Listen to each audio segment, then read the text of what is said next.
What would it profit? Ooh, profit a man to gain this world, lose his soul. No, it ain't worth it. It ain't worth it. Yeah.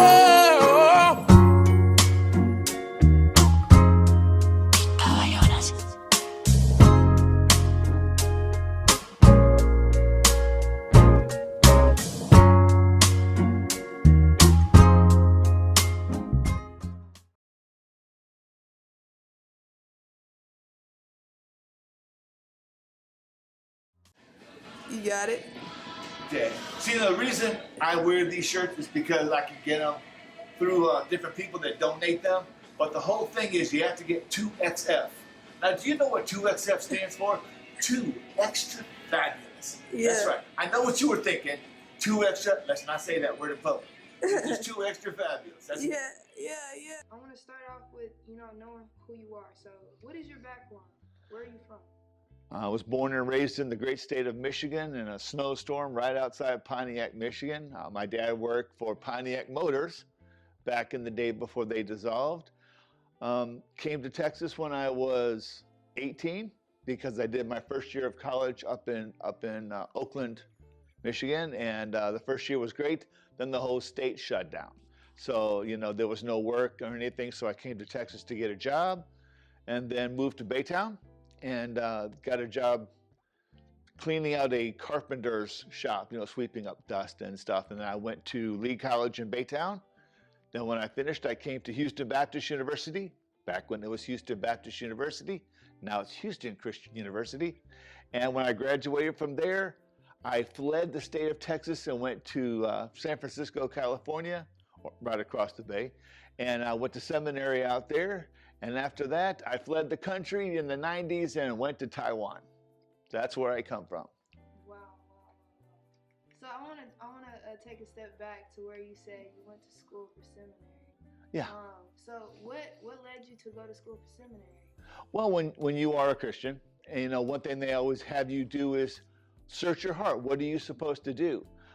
People have told me so many times here at UH that I am sort of a blessing. And I take that very personally. That's a wonderful thing to say to somebody, because I really felt like I wanted to touch people's lives. So many people out there are hurting. And this is in the church, outside the church, atheist, agnostic, whatever have you. People are hurting. And I've always wanted to help people feel better about themselves, wanted them to understand themselves. And as a believer, I think that one of the ways we do that is we clarify our relationship with God. If you choose not to believe in a God, that's cool, I got you. If you choose to believe in some deity other than the Christian God, that's cool, I got you. But I want to give you that option. I want you to understand that if you don't understand the core of who you are as a person, what you believe, why you live, why you breathe, then your life is never settled. At least if you settle those questions, you can deal with that. As a Christian, I went to Houston Baptist University, and I really felt that God was saying, I want you to use your life to help people. I want you to use your life to help heal people. And so when I went to seminary in California, it was a wonderful 3.5 years. And then after that, my friend said, hey, what are you doing after graduation? Well, I was working at a church in San Francisco, and the senior pastor was going to stay there. So I said, well, I'm not really doing anything. Why? He said, you want to come to Taiwan? And I'm like, I don't even know where Taiwan is. He said, it's on the other side of the world. I said, cool. Why should I go? He said, because there's a lot of people there that don't know Christ. I said, cool, I'm in. So I had a round trip ticket and a couple $100, and I went. And I was going to go for 6 months, come back and look for a church to pastor. And I got there, fell in love with the people, with the place, with the food. I stayed for 6.5 years. While I was there, I taught Sunday school. And one of my students was my wife, Marilyn. Yay, there she is. And fell in love. We got married there in that church, and we stayed for another 5 years. And 1997, we came back here. Now, Chef, what you up to today? Man, nothing. Trying not to do nothing. What culinary desserts that tantalize people? What are you making, boss? Are you making them creme ghouls? Yeah, making them plant-based things. No, I'm good. Oh, come on, you know you're awesome. How you doing, man? How you Doing good. Everything good? Hey, That's it. Right, right. I was thinking about you guys. I was watching that Gordon Ramsay Kitchen Nightmares. I went, he should come to the University of Houston. He wouldn't find nothing to fuss at. All right, you take Okay, it, bro. You safe out there in the real world. You too, brother. All right. All right. All right. That's RP. Cooking for the masses. I was surprised how often they do the parties and stuff for the president. Yeah. Yeah, I didn't know that. But every time she has a big event at the house, they roll over there and make the best food for her and for the guests because it represents the University of Houston. And I we know, want to that's put forth right. a quality product. That's what our students are. Our students are quality products. Why are you so like positive? What makes you so positive? What makes you so energetic? What makes you so passionate to be kind to people? I've been in several car accidents and I should have died a couple times. When you are that close to death and you know you should have died, and I know I should have died, it makes you really think, what is my purpose? If my purpose is, like I said, to help people, to help with their healing or help them clarify their thinking or help them work on their marriages or help them relate to their kids, because I was a youth pastor at one time.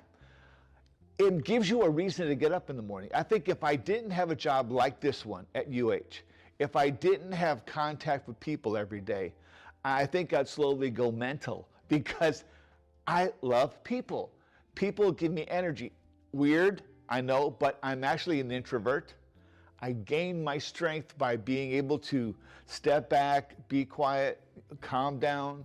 I used to be a bass player for 30 years, but arthritis has taken that away from me. But I picked up the ukulele, the other 4-stringed instrument, and I play that now in my room. I just sit back there and play different songs. And it's a great way for me to re-energize so that when I come here in the morning, I hit that door, I see my first person, good morning, boss, how you doing? Because that's how I feel. I feel good to be alive. I mean, I'm 61, I'm not dead yet, so I'm having a pretty good time. And when I see people light up or smile, it makes me feel good. It makes me feel good that I can have that impact on someone. And I want someone to feel that way. If you come in my store and I say, how are you doing, boss? And they go, I'm okay. I literally will stop and say, now, what's wrong? Tell me what's wrong. And they'll tell me either about a relationship or grades. One person had failed a test and it was like the 3rd time they failed it. So not so good. But I say, look, life is more than tests. It's more than grades because, you know, I always tell them over the temple in Greece where the Oracle of Delphi did her prognostications, there was a sign in Greek and it said a C equals a degree. That's a joke, of course. But I mean, it's true. After you get out of college, nobody cares what grade you got in differential calculus or spatial, whatever. No one cares. What they care about is that you got through. And I want people to remember, education doesn't show that you're smart. I once asked a PhD student of mine, a friend of mine who's a PhD student. I said, dude, why are you going for your PhD? He said, because I'm too stubborn to quit. I said, that's it. Too stubborn to quit. In life, if you are determined to live your best life, no matter what happens to you, you're going to keep going. You're going to persevere. And if you have people around you to remind you of what's important, human beings are important. Knowing that someone believes in you is important. I'm stunned constantly at the number of people I meet and their parents are disappointed in their grades, or their parents are very sad that they haven't done better in this and this. And I say, look, you are a wonderful, special, unique creation of God. Every single person is like a snowflake. They're absolutely unique. And if we lose any person, any human being is gone, we've lost something of ourselves as a species, as the human race. And so I want them to realize, even if you don't see value in you, we see value in you because you bring something special. I mean, I'm stunned constantly that an old man my age can have some kind of impact in a world where I am not the smartest. I don't have PhDs. I don't have all these educational credits. I'm just an old preacher who retired after 30 years, And yet if I can help somebody get through a day, get through a test, then I feel like I've done the thing for which God sent me here. And I really do feel sent to the University of Houston. I mean, Eat it today. you gotta watch that, boss. That's true. You got exams or study? Pretty much like paper I gotta do. Oh, you got fish paper? Yeah. Okay, is that gonna include your cash, boss? Yeah. Gotcha, boss. Put it right in there. Chief, how you doing? Don't you feel fortunate to be around such a wonderful young man? It's National Builder Brother Update, so I'm looking for the boss.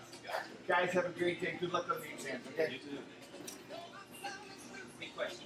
Yes. I'm only here because my daughter went to school here. You know, I was teaching in my daughter's high school, a small high school. And I was an okay teacher. I wasn't a great teacher because to be a junior high teacher, you have to be either mental or truly gifted of God because that is a rough gig, man. It's a rough deal being a junior high teacher.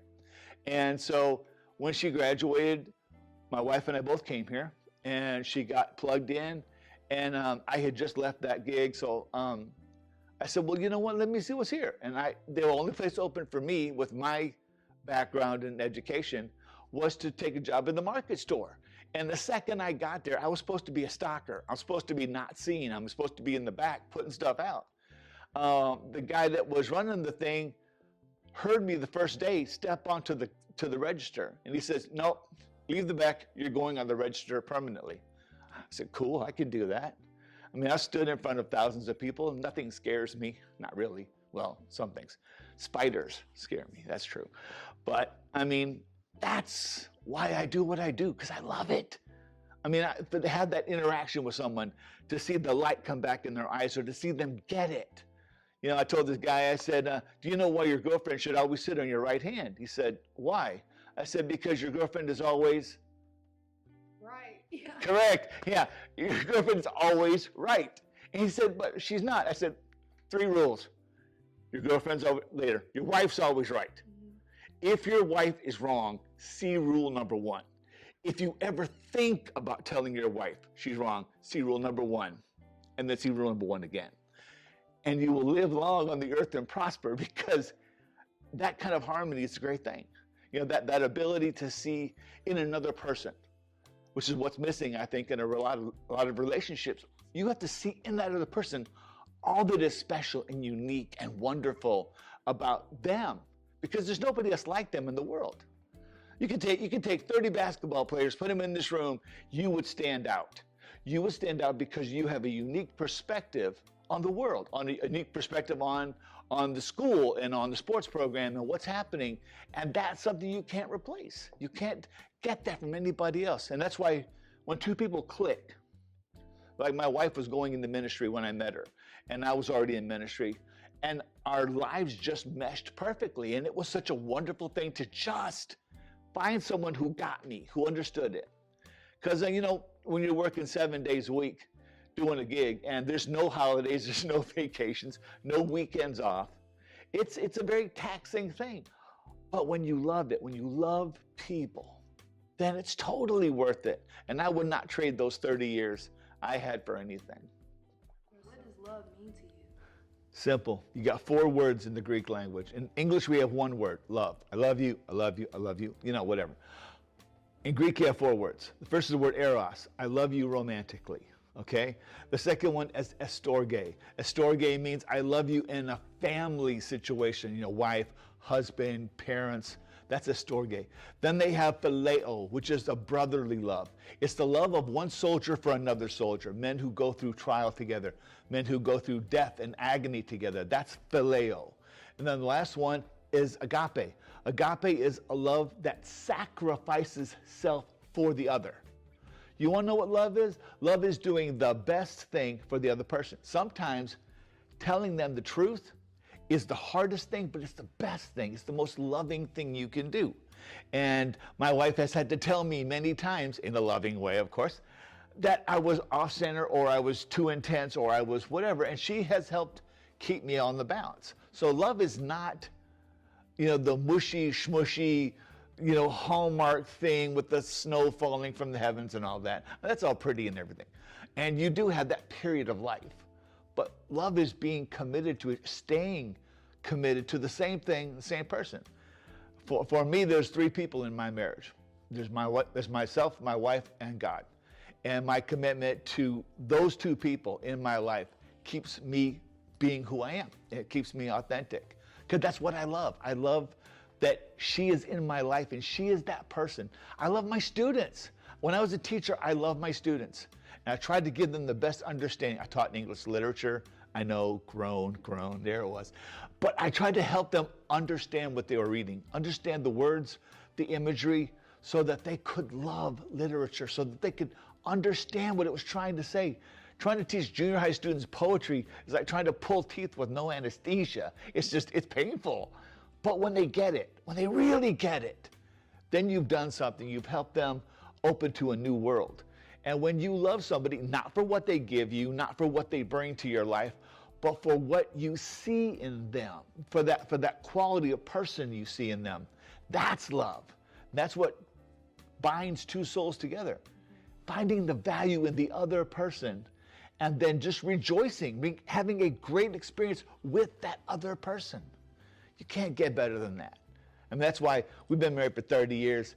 And you could not give me any amount of money or any social situation or anything that would cause me to depart from that, because that is the core of who I am. My wife has made me who I am as a man. And without her, I would not be this. And that's the truth. And I think every relationship should look into what the other person brings out of you. What do they bring out of you? What do they draw out of you? And then that's how you know someone that you truly love. You know, we've been through good times, bad times, hard times. We lost a child.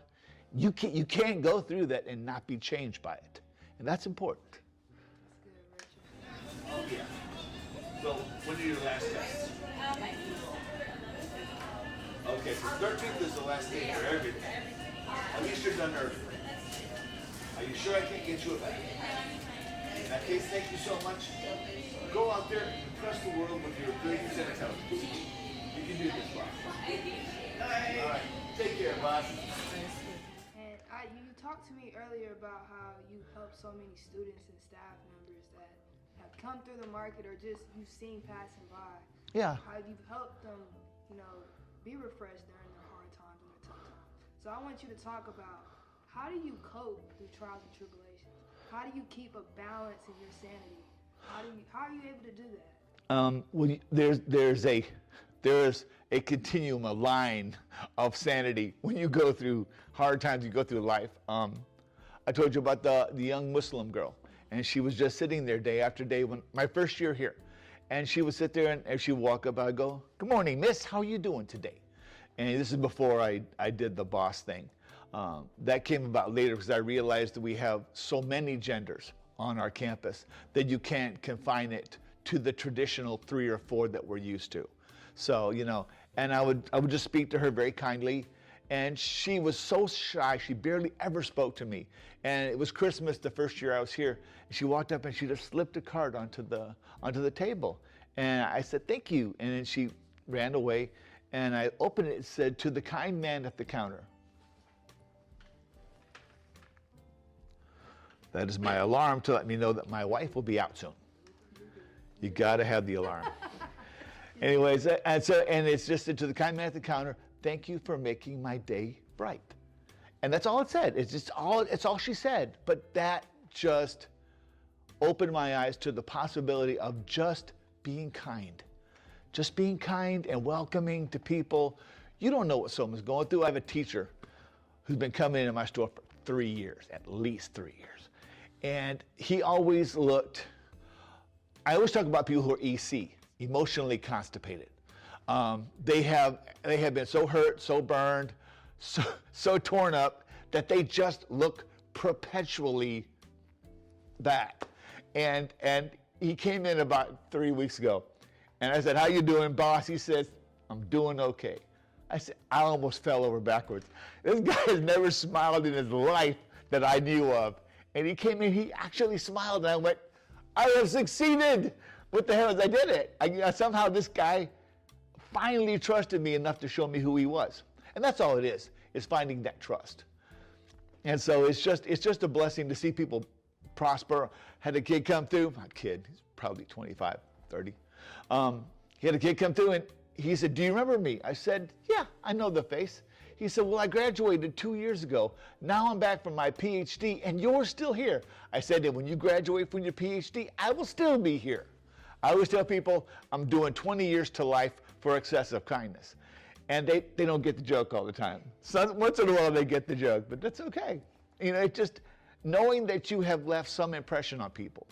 When you put my picture up on the internet, or when someone else made a meme about me, I'm constantly stunned that you can just make an impression in people's lives by being nice, by being kind, by caring about your fellow human beings. And it's just amazes me that a little bit of compassion can change so many lives. It's amazing.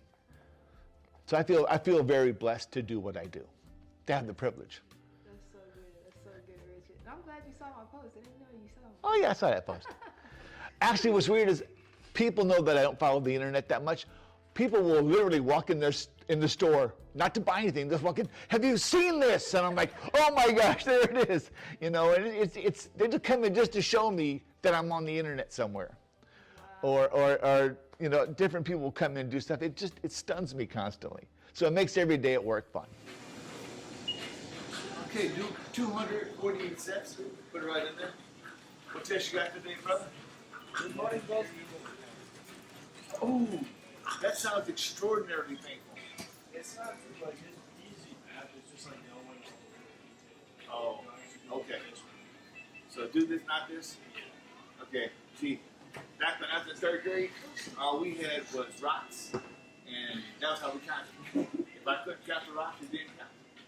Boss, The little counter. well, we had the advocates too, you know. Boss, take care out there. And it's just going to be. Perfect, Chief. You did that very well. You must be a professional shopper. Can I get you a bag for that, boss? Okay, then can I get you a piece of advice? You're amazing. You're intelligent. Go out there and be yourself. Thank you. Take care, boss. See you later. Man, you move with so much intent and purpose. The next question is what is your mission here? What is your mission on this campus? I think I said it. I came here for my daughter. You know, I came here to make sure she stayed focused, to make sure she didn't get distracted. I had to give the speech a couple hundred times. You know, a guy comes up, looks at your daughter, and I look at him and I go, oh, this is not good. Come here, son. That's my daughter, my only daughter. Just so you know, whatever you do to her, sweetheart, I'm going to do to you. Do you know she didn't date much in college? I don't know why that would be. But no, so my purpose was really to protect her. And that was my whole purpose. But when I saw that I could change lives just by being me, I mean, I retired 1 year ago from full-time ministry. 30 years, 7 days a week, I was done. I was tired. But I can't leave here. I had a chance to go to another place on campus, another situation. It would have been probably less work, more money, but I can't leave that store because for some reason God put me there to help people. I am so sorry. That is definitely my thing saying your wife will be here in 10 minutes. Don't be late. And also too, if you really want to live, do not forget your wife, because that is just a thing you don't want to do. There, I turned it off. I'm so sorry. But yeah, so my mission is to make sure that every kid or person or teacher or faculty member that comes through my store knows that it's going to be a good day. And they always say, well, why are you so happy? I said, because I'm not dead. They don't know I've been through a couple car accidents. They don't know I should be dead. They don't know that, but they don't have to. Because one teacher stunned me. I said, it's a great day. Well, why is it a great day? I mean, sucking lemons. I said, because I'm not dead. And she said, I don't know. I think I'd rather be dead. And I said, excuse me, what? And she said, I believe in reincarnation. I want to come back as a guy. And I thought to myself, oh, no, you don't. You really don't want to come back as a guy. Change that thinking. But, you know, it's just, it amazes you that some people just don't get how special life is. Every day in America, 2,700 and some odd people die. Some people lose their lives, car accidents, natural causes, etc. Do you know how special it is to have another day of life? To have one more day to do something right or to fix what you did wrong. Maybe you said something to your friend yesterday because you were angry or you were tired, you were bitter, and you bit their head off. Man, you're alive. Go fix it. Go fix the problem today. You have no guarantee of tomorrow, but if you're still here, go fix the problem. Go say you're sorry. Go mend the fences. Every day you have is a day that all those who have gone on before us would give anything to have back. How many of those 2,700 people would give anything just to have one more day to say, I love you to someone, or to say, you're special to me, or I am so proud of you, or I am so sorry for what I said when I was tired or upset or whatever. It's a wonderful thing to be able to keep going. Are you going to be ecologically conscious with this bag? Yes, I'm going to use it. Are you going to make sure? Because, as of the new year, there won't be any more plastic bags. We're going to cut back to save the earth. But if you have time now, you go and get you one of these or get one of the ones from the different organizations on campus.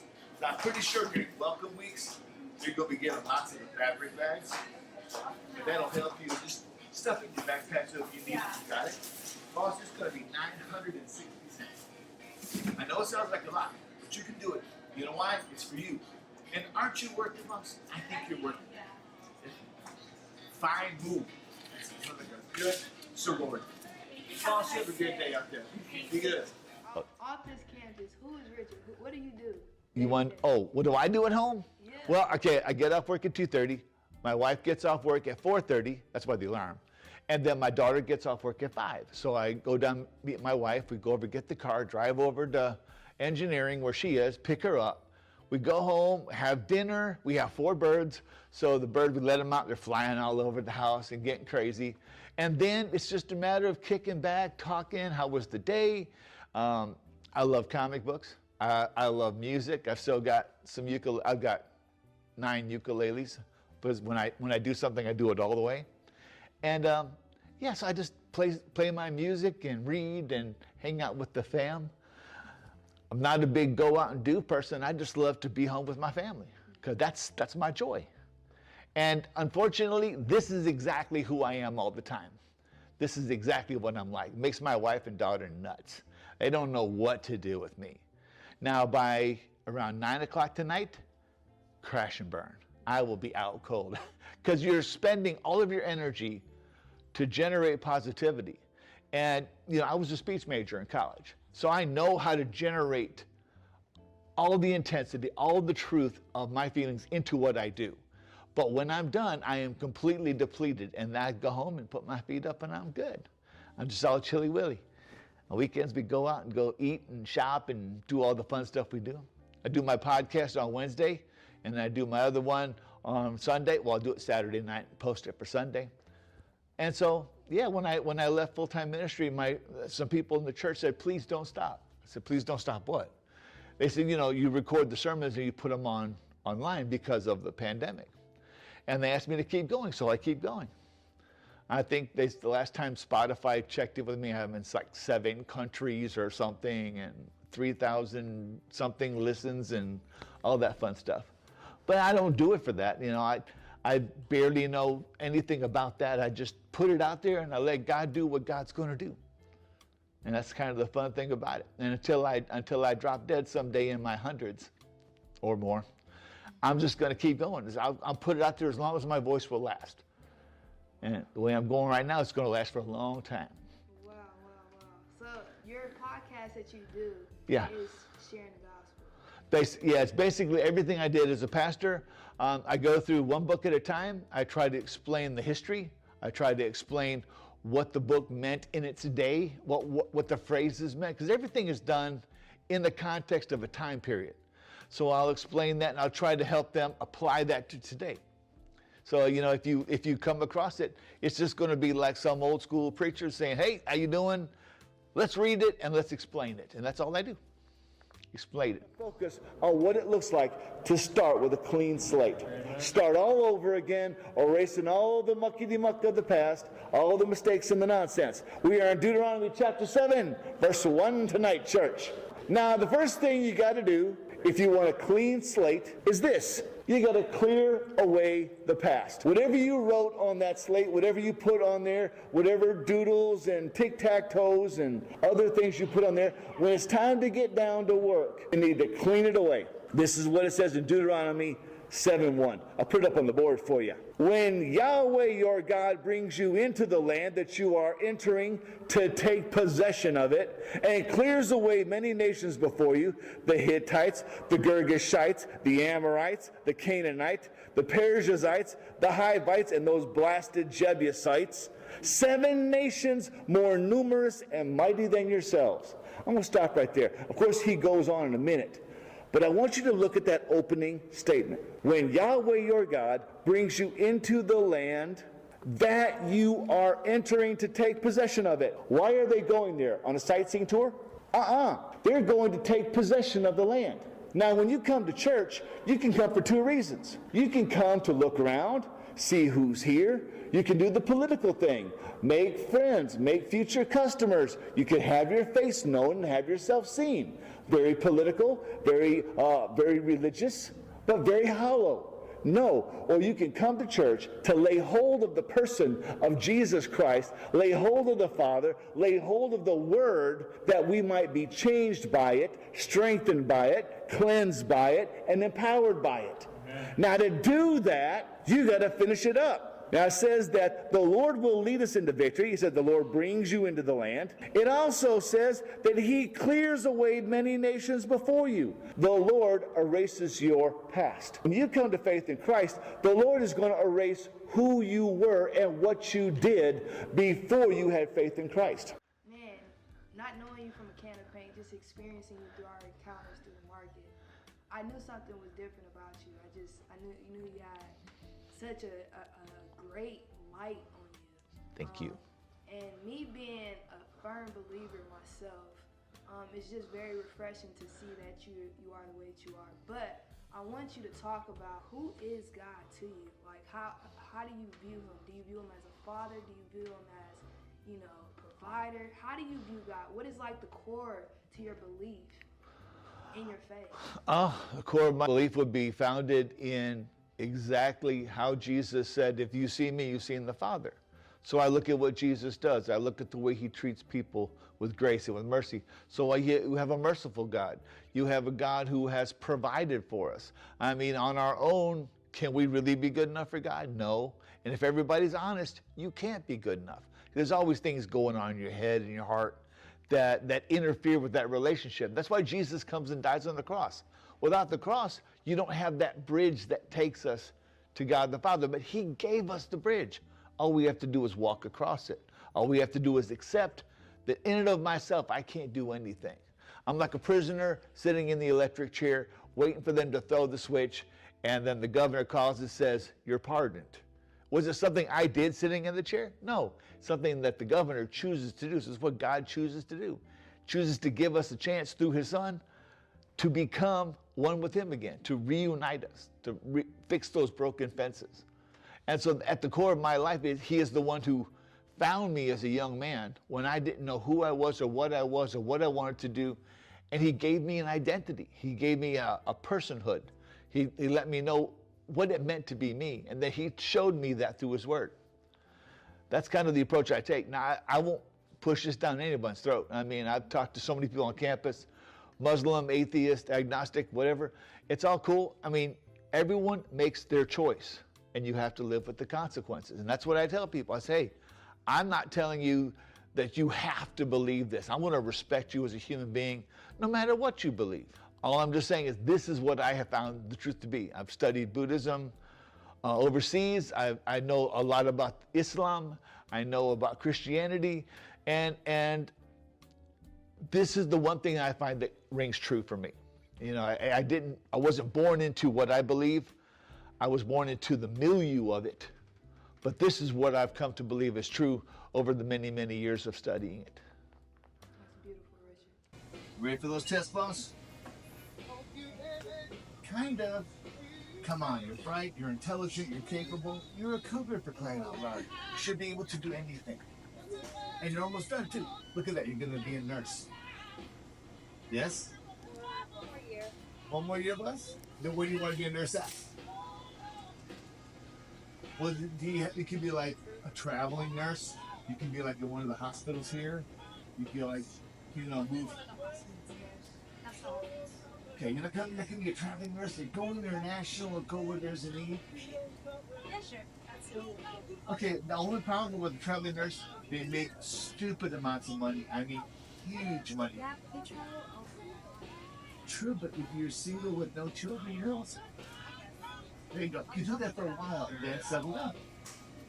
All right, Bob, take care out there. Okay, if you ask me what is the core of everything, hope. You have to have hope. I want every person who's ever met me, who's ever been in my store, who's ever experienced me, if you will, to know that there's hope. And you can go through 20, 30 years of failure in life and find hope at the end of it. Because the whole thing about being a human being is that as long as there's life, there's hope. There's a chance to change. I've had some students come in and I felt like this student is suicidal. And I will say, hey, you realize that what you feel today is not what you're going to feel tomorrow or the day after. I said, I know great people on this campus. I work with great people who could probably help you unpack that, and would send them over to the CAPS program and say, hey, go talk to people. Let them walk you through that process of finding it. But remember, every person's a snowflake. Every person is unique. We can't lose anybody. If we lose one student, if we lose one teacher, one person, then we've lost a lot, because we've lost that one individual spark in the universe, and everything gets a little darker for their loss. And I want them to realize that no matter what happens, they always have hope. And if they've met me, the one thing I hope they understand is that they are special, they are unique, they are loved, and if they can find that in themselves, they will be good. And pass it on to everybody else. So good. So do you have anything you would want to say to the people out there, or any advice you would like to give? Any advice? Find the truth. Ask yourself the question, what is the ultimate truth of everything that you have learned in life? Ask yourself, is there a God? If there is, which God? And if I believe there's a God, what difference does it make in my life that I believe that? Ask yourself those questions. Seek the answer to that, so that at least as you go forward in life, you will have a settled heart, you will have a settled spirit, you will know what you believe, and then you go forward from there. And if I can ever help, if I'm still around, if I'm in my store, you come in there and I'll help you to the best of my ability with what tools I have. And hopefully I will see you in my store soon. So good. Thank you, Richard. All right. Thank you for letting me have this opportunity.